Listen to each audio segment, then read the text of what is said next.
Hi, everybody. Dan Illman, Mike Beer, the DRF race of the day for Friday, January the 20th. Race number 8 at Oaklawn Park. 3-year-old filly is going 1 mile and a 16th. First level allowance race with an $80,000 claiming option. Let's take a peek at this field. Please scan the QR code for race of the day access on mobile. The number 7, Dear Lady, a good-looking maiden winner, is your 9-5 morning line favorite, Mike, but you're going to have to take that short price on a filly trying 2 turns for the first time. Yeah, we'll see if she really does get bet down in this race, I suppose, just off of the figure she earned breaking her maiden. She certainly could. There's plenty to recommend this filly, though, Dan. She ran really well last time in winning. McPeak has great numbers with horses like this. There's a lot to like here. Let's see where she is on our Timeform US pace projector. Timeform US believes that Dear Lady's fast enough to get to the lead. I wouldn't be surprised if she is fast enough, but I wonder, watching her last race, it didn't look like she was a speed crazy type, Mike. If a horse like the number 1 Towhead or the 9 Unifying wants to go, I think Dear Lady will rate very comfortably in 3rd or 2nd. You kind of feel the same way about it. I mean, I guess I wouldn't be surprised if she was on the lead, Dan. She is stretching out off of a pretty fast-paced sprint in her most recent start. So, I mean, I guess she could just come out of there running and make the lead, but I don't think she has to be ridden that way. A horse that was on the lead last time out, albeit through pretty slow fractions, is the number 1 Towhead. And don't be surprised by the number of times it took Towhead to win her maiden. She actually finished first in a maiden race on turf at Saratoga, a race that was declared a no contest. And she also placed in a $500,000 turf race at Kentucky Downs. So she came into that last race one of the most accomplished maidens in the country, and she got a great trip and ride going gate to wire. Yeah, exactly. She did run fine last time. She kind of had all the best of it there, though. Dan, I guess the flip side of that is Two-Back, when they went back to dirt in the slop, that was a pretty solid pace, and she was taking pressure all the way that day. So I thought she also ran well in that race. I don't know. I think she makes plenty of sense here, Dan. I thought she was pretty good on turf. I think she's pretty good on dirt. She's got a good post position here. She did Lasix for the first time. I think there's a lot to like. I'm curious as to whether you agree that the 2 Boss Lady Bailey might just be a little bit dirtied up. She was a very expensive 2-year-old in training purchase, sold for $550,000. She won her career debut over subsequent graded winner Fun and Feisty. In her second start, the Pocahontas, she finished ahead of Jet Setting, who's 3-1 on the morning line on Friday. In the Alcibiades, she had a terrible post position, went in against presumptive juvenile filly champion Wonder Wheel, and last time out, she caught a sloppy track that she might not have liked. Now, personally, I'm worried that she might be sort of a sprinter, but I think you can make cases that her last few races are riddled with excuses. Yeah, I kind of feel like we feel the same way about her, Dan. I could go either way on her. So I guess I'll just wait and see what kind of price she is. I get all the excuses for sure. Her maiden win, it was pretty good over Fun and Feisty. I mean, she looked beaten in that race. I don't know how she fought back to win. But she did. And like you, I'm kind of worried that she's not going to keep getting better over longer distances. I wonder if she just might be better sprinting. But listen, if she's some kind of big price in here, I wouldn't argue. Like several in here, she'll get Lasix for the first time. Boss Lady Bailey's Dam, a stakes-winning sprinter. Fabulous Candy, the number 3, not only gets Lasix, she'll also receive blinkers. She raced in a stakes race in her final start at 2 at Oaklawn. She didn't run very well. She didn't break very well. Her prior start was a much better performance at Delaware Park, going 2 turns, where she showed tactical speed and got it done.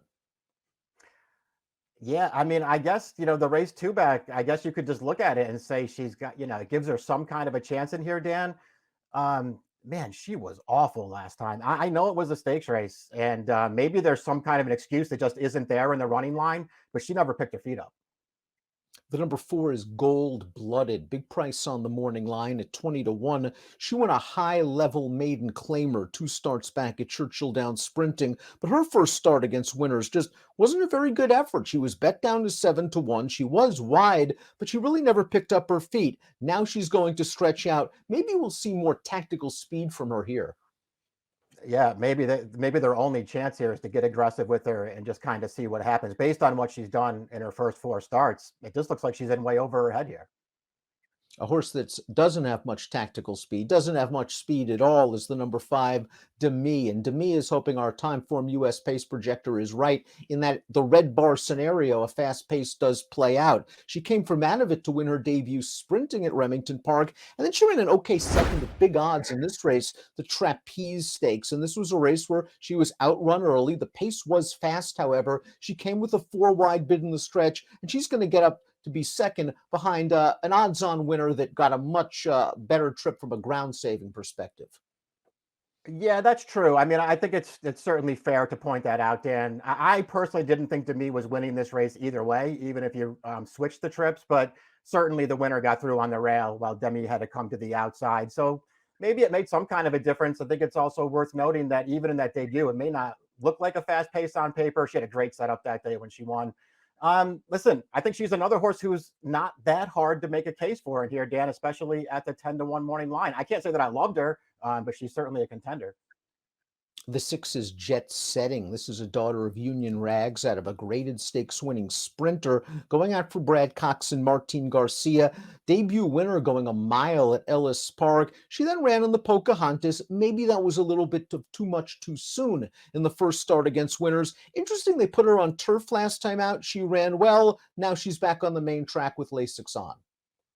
Yeah, I mean, this is a horse who I did think ran pretty well on turf last time. I wonder if that might not be her surface going forward, but we'll see. Her debut was good enough, I guess. I mean, I thought overall she just got a really good trip in that race, and then did her best with it. And I don't know, the more I looked at it, Dan, and I won't be surprised when she's really competitive in here. Boy, 3-1 on the morning line. I don't think I'd be taking that price. The number 7 is Dear Lady, and she ran really well in her career debut. I know the running line may not seem that way, but she was going 7/8 at Churchill. She broke from the rail. She had to stop at certain points in that race, and she ran on okay. And McPeak does better second time out, and it showed in this spot for Dear Lady going 3/4 of a mile. She showed much improved tactical speed. She sat a 3 wide tracking trip, and once straightened out into the stretch, despite obstinately swishing her tail, she's much better than these horses.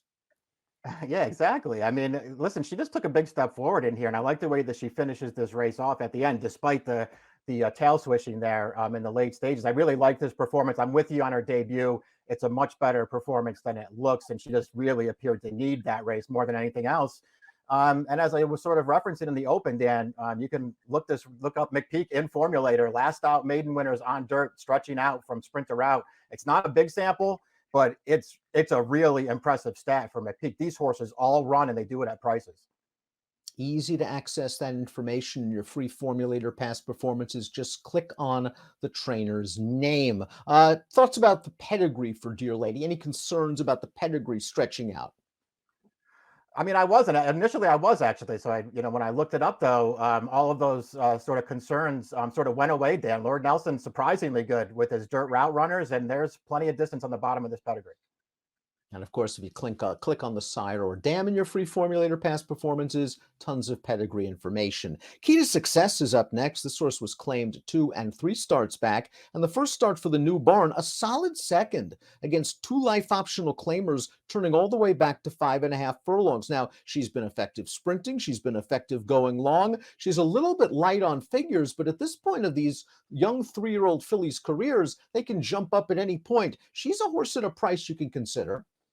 Yeah, that's fair enough. I won't argue with any of that. I didn't love the fact that McPeak, dropped her all the way down, and she just barely got the maiden win there last October, but she still did get the job done. And it's not like her form has totally fallen apart since then. Breaking from post position 9 for young Riley Mott is Unifying, a winner 2 starts back sprinting. They ran her 2 turns last time out at Oaklawn Park, and she earned a stakes placing. She showed good speed that day, was part of the pace, held on well for second. She has a lot of upside potential. Gonna have to work on a trip from this outside post, but with her speed, I think she can get forward without losing too much ground. I think that's probably true. We'll see. I didn't love the outside post for her, Dan, and I don't know. I kind of initially I just kind of wanted to sort of stay away from her, but she's a really good price, I think, on the morning line. If that line holds, she ran fine last time. I didn't think she had any real excuse in that race. She just was only second best in that spot when she broke her maiden 2 back. Man, that was a pretty slow pace that she was sort of in charge of before she kicked away. I'm not sure how good I think she is, but I think she fits in here. Before we get to our top selections, please click the subscribe button on the Daily Racing Form YouTube channel for the latest DRF videos. Top pick time for our Friday race of the day. Mike, Dear Lady looked really strong. You mentioned the formulator fact from McPeak with horses stretching out in distance, and she should be right in the thick of things when the real racing commences.